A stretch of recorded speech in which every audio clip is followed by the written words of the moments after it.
Something is different here. And no, I'm not talking about my hair, though. Thanks for noticing. I'm actually talking about this TV, and I am so relieved to say that.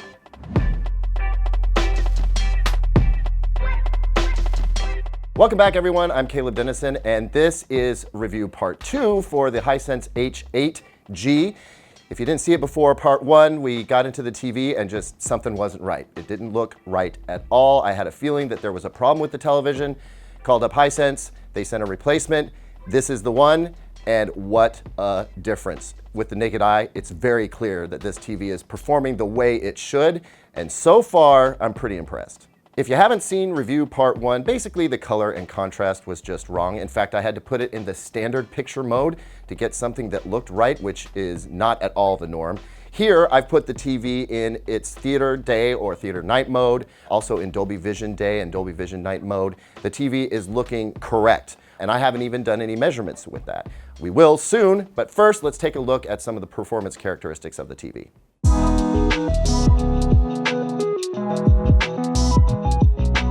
We'll start picture quality analysis of this review with black levels, and I'd like to go straight to how the local dimming system works. And in this case, what we can see is we've got about 90 zones if you count them out. That's true for the 75-inch model of this TV as well. You get fewer on the smaller models of this TV.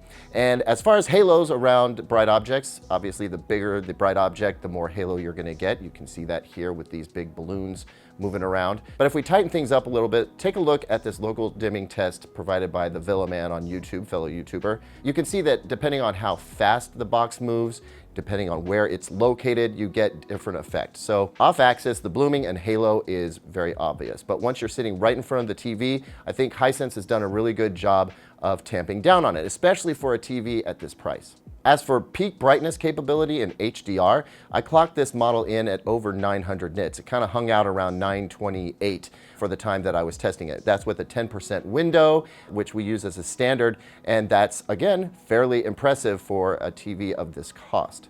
As for screen uniformity, spot on. This is a very, very clean screen. I'm really impressed, and I hope that's indicative of what Hisense is sending out right now. Now, as for out-of-box color, I'm a little less enthusiastic. I could see with my naked eye that yellows were too aggressive, and they were bleeding over into greens as well, creating sort of a yellowish green. So I went ahead and got out my SpectraCal C6 meter and used Calman software to take a look at the color gamut and also do a 2-point white balance analysis. And sure enough, there's way too much blue coming through on this television. So I would say if you want the best color out of the TV, or at least the most accurate color, you're going to want to go ahead and get it calibrated, which is not something I would normally recommend for a TV at this price. But the good news is you're getting so much TV for the money, you can spend a little bit more and get it a little bit more accurate. And I think that might be desirable for anybody who's sensitive to colors. You're definitely going to notice things are a little out of whack, and the best way to take care of that is to do some adjustments that involve measurements. I would not recommend going in and messing around with the color, just turning the blue down willy-nilly. Can actually throw other things out of whack, so make sure you use a professional for that. With all of that said, things are really coming together nicely with this TV. Now I want to dive deep into the HDR experience with this television, specifically for movies and TV, because I am getting a much higher peak brightness than I've seen other reviewers out there get. I'm getting north of 900 nits, and that is proving to provide a really great HDR picture experience. Compared with the 650 to 700 nits that I've seen other reviewers getting, I can understand why I'm going to say this has a great HDR picture, whereas they may not be saying that.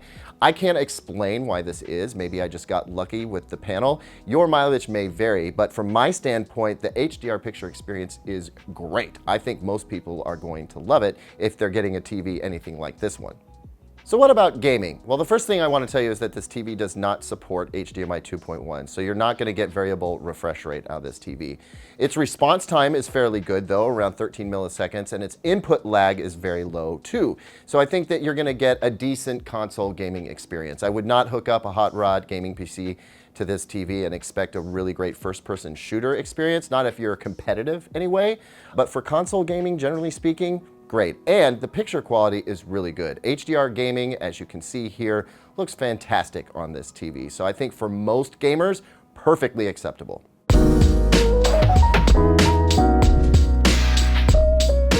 All right, so we've unpacked a lot. Let me kind of round it all up for you. And I think one of the best ways we can do that is to compare this TV to some others out there.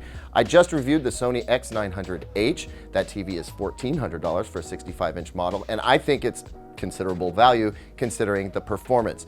The performance over the Hisense H8G here is notable, but you've got to pay a lot to get it. That TV has a lower nit count than this one, but it also has slightly better black levels. Is it worth the extra $700? I'm not so sure. Then if we take a look at the Samsung Q90T, which is significantly more expensive than either the H8G or the Sony that I just mentioned, yes, you get much higher peak brightness and better black levels, and it's a super punchy TV. That thing is just a joy to watch in most cases. But you're gonna pay through the nose to get it. Where the H8G sits in all this is that it's a value leader. It absolutely puts out way better picture quality than you would expect to get for $700. And the problems that it comes with are small enough that they can easily be dealt with a simple calibration that doesn't cost a whole lot of money to get. So in my opinion, this is a knockout TV. The motion is good, the black levels are solid, the brightness is more than sufficient for great HDR. You can game on this TV and have a really good time. Android TV works just fine on here, so all your streaming apps are going to be represented well. The overall user interface is not kludgy, it's easy enough to use. So I think this TV, number one word, approachable. It's approachable from a price standpoint, it's approachable from a picture quality standpoint, and it's hard to think of anyone other than hardcore TV enthusiasts not absolutely falling in love with it. Thank you as always for watching, everyone. What do you think of the H8G? And what should I pit it against in a versus video? Leave a comment down below, like, subscribe, hit that notification bell, and as always, visit digitaltrends.com for the latest tech news and reviews.